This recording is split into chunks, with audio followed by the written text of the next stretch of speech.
ये कलश की स्थापना क्यों की जाती है? अभी आपने देखा होगा कुछ समय पहले प्रयागराज में महाकुंभ लगा था ना मैया। कितने लोग गए थे?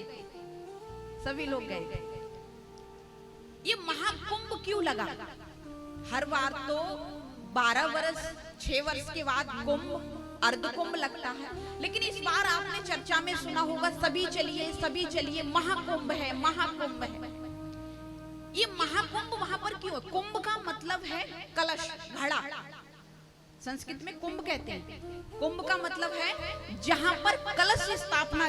जब समुद्र मंथन हुआ तो समुद्र मंथन में 14 रत्न निकले, उनमें एक कलश निकला।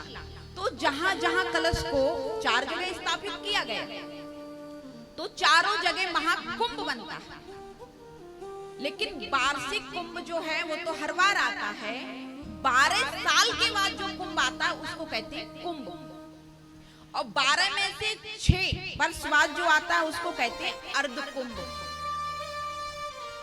12 वर्ष 12 बार निकल जाएं, यानी 144 वर्ष बाद जो आता है उसको कहते हैं महाकुंभ।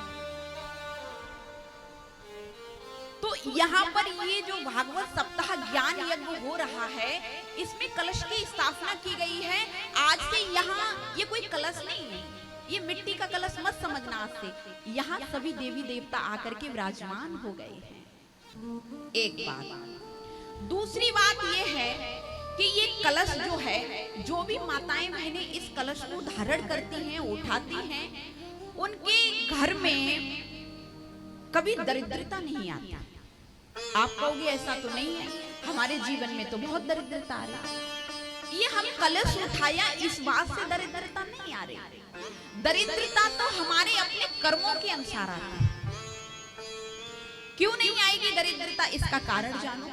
इसका कारण ये है, जब समुद्र मंथन हुआ तो 14 रत्न निकले, उसमें एक अमृत निकला, कलश निकला, धनवंतरी लेकर के निकले और लक्ष्मी मैया निकली। जहाँ कलश के साथ लक्ष्मी चल रही हो उस घर में कभी दरिद्रता आ सकती है प्यारे? हाँ जी या ना? नहीं आ सकती।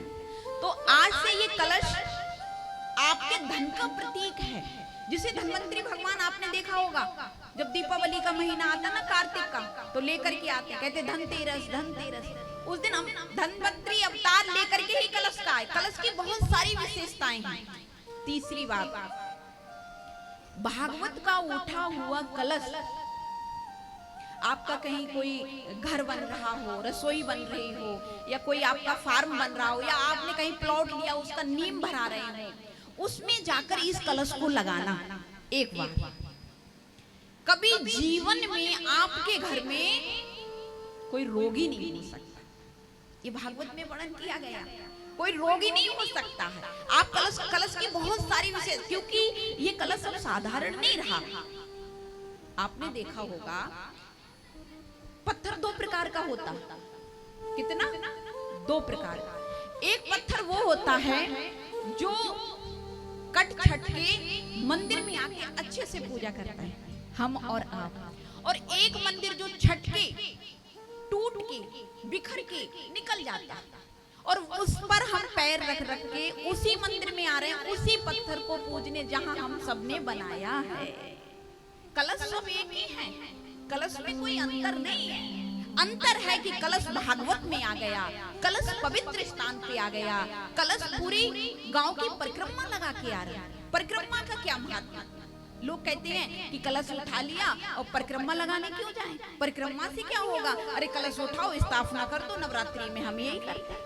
हाँ जी, हाँ जी। लेकिन कलश उठाने के बाद हम अपने पूरे गांव के बस्ती के जितने भी देवी देवता हैं उनको निमंत्रण देने जाते हैं।